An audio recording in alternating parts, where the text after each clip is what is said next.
तो जबरदस्त माहौल है नरेंद्र मोदी स्टेडियम बहार थी अमरा सहयोगी जे सीधा स्टूडियो थी त्या पहुंची गया है। गोगल्स ब्लैक कलर लगायेला है। मूल बात ये है कि गर्मी पण है पण उत्साह जबरदस्त है।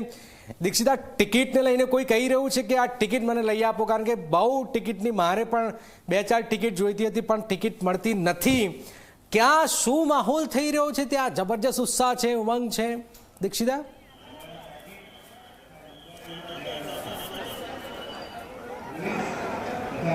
जनक उत्साह तो लोगों में खूब ज जोवा मळी रह्यो छे। टिकिट माटे लोको आमथी तेम करी रह्या छे, मांग पण करी रह्या छे, पण टिकिट लोकोने नथी मळती અને કેટલાક લોકો સાથે સ્કેમ પણ થયો છે આ બધાની વચ્ચે, કારણ કે લોકોના પૈસા જતા રહ્યા છે પણ તે લોકોને ટિકિટ નથી મળી। કારણ કે આજની આ મેચ છે ઐતિહાસિક મેચ રહેવાની છે અને કેમ ના હોય, કારણ કે નરેન્દ્ર મોદી સ્ટેડિયમમાં જ્યારે ઇન્ડિયા વર્સિસ ન્યૂઝીલેન્ડની આ મેચ થતી હોય, સેમિફાઇનલ મેચ હોય અને લોકોમાં उत्साह એટલો જ જોવા મળી રહ્યો છે। લોકો દૂર દૂરથી આવ્યા છે, અલગ અલગ જગ્યાઓ પરથી આવ્યા છે, લોકો જુગાડ કરીને આવ્યા છે અને અવનવા ડ્રેસ સાથે તે લોકો આવ્યા છે અને દૂર દૂરથી આજે उत्साह પણ એટલો જોવા મળી રહ્યો છે। 3 વાગી ગયા છે, લોકોની એન્ટ્રી સ્ટાર્ટ થઈ ગઈ છે અહીંયા અને એન્ટ્રી લોકો લઈ રહ્યા છે અને આ બધાની વચ્ચે જો આ લોકો અલગ જ વેશમાં જોવા મળી રહ્યા છે અને દૂરથી આવ્યા છે। ક્યાંથી આવ્યા છો તમે? जी कहाँ से आए?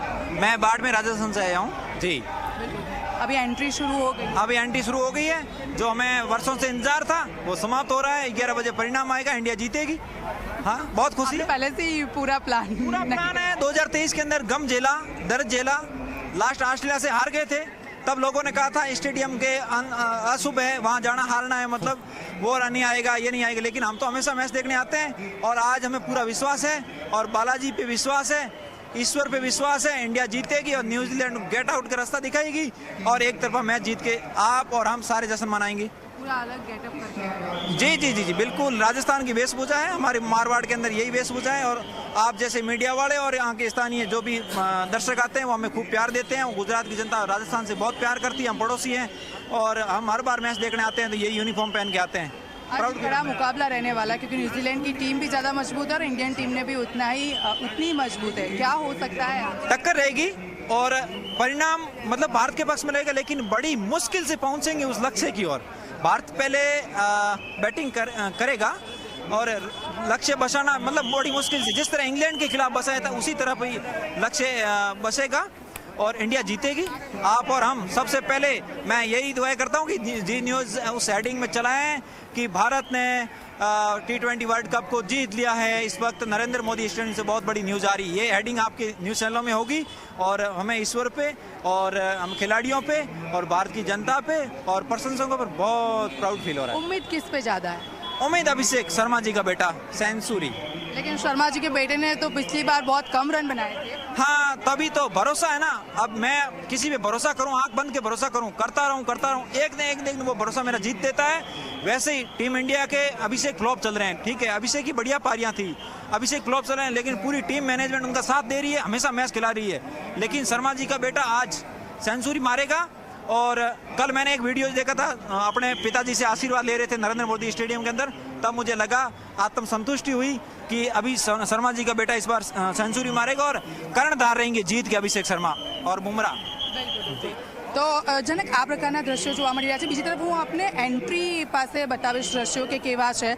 ત્યાં લોકો દૂર દૂરથી આવી રહ્યા છે, નાના બાળકોથી લઈને વૃદ્ધો અને યુવાનોમાં તો ક્રેઝ આપણને જોવા મળતો જ હોય છે, પરંતુ વૃદ્ધો પણ એટલા ઉત્સાહ સાથે નરેન્દ્ર મોદી સ્ટેડિયમમાં આવી રહ્યા છે અને 7 વાગે જ્યારે આ મેચ શરૂ થવાનો છે એ પહેલાં જ લોકોને અહીંયાથી આ રીતે એન્ટ્રી આપવામાં આવી રહી છે શાંતિથી અને લગભગ 5 વાગે અહીંયા માહોલ બરાબરનો જામશે, કારણ કે જે લોકો પાસે ટિકિટ કન્ફર્મ છે એ લોકો 5 વાગ્યાની આસપાસ લગભગ સ્ટેડિયમમાં આવશે। પણ એ પહેલાં જ આપ જુઓ લોકો ઇન્ડિયાની જે જર્સી છે અને બાપુની કેટલી ચર્ચા થઈ રહી દીક્ષિતા, પ્લેયરો છે એ પછી ડ્રીમ 11 કો કે પછી આજની જે મેચ I-20ની મેચ છે તેને લઈને અહીંયા સખત માહોલ જોવા મળી રહ્યો છે।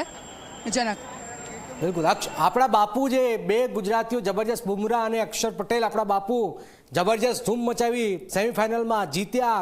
गुजराती लोग शू कही रहा है? दीक्षिता नो फेवरेट खिलाड़ी कयो छे? चलो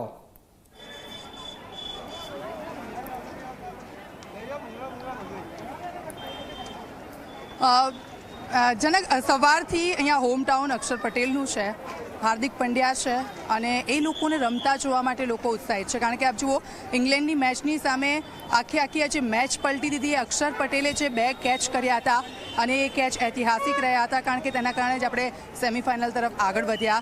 કારણ કે ન્યૂઝીલેન્ડની ટીમ જે રીતે રમી રહી હતી, આપણે બટલરને ભૂલી ન શકીએ, બેથલને પણ ભૂલી ન શકીએ અને એલનની જો વાત કરવામાં આવે તો એના ઉપર પણ, કારણ કે આખી આજે T20માં જોઈએ તો 33 બોલની અંદર સદી ફટકારનારા એ એલન છે. એટલે એ પણ ઇન્ડિયન ટીમ માટે એક ચોક્કસથી પડકારરૂપ રહેવાના છે. પરંતુ લોકો આજે હોમ ટાઉન અક્ષર પટેલનું છે, અક્ષર પટેલને જોવા માટે લોકો ઉત્સુક છે અને અહીંયાથી જે લોકો પસાર થઈ રહ્યા છે, લોકો હાર્દિક પંડ્યા, જસપ્રીત બુમરાહ, ટિકિટ મળશે કે નહીં છેલ્લી ઘડીએ, એ બધાને જોવા માટે. અને અત્યારની મેચમાં સૌથી વધારે જો ચર્ચા થતી હોય, જો કોઈ ખેલાડી હોય છેલ્લી ઘડીએ લગભગ જો કોઈ જુગાડ કરે, જનક, તો અહીંયા ચર્ચાઓ એવી ચાલી રહી છે કે લોકોને ટિકિટ મળી રહી છે છેલ્લી ઘડીએ. ઠીક છે, દીક્ષિતાને 2-4 ટિકિટ મળે તો મને વોટ્સએપ કરી દેવો, હું લઈ જઈશ.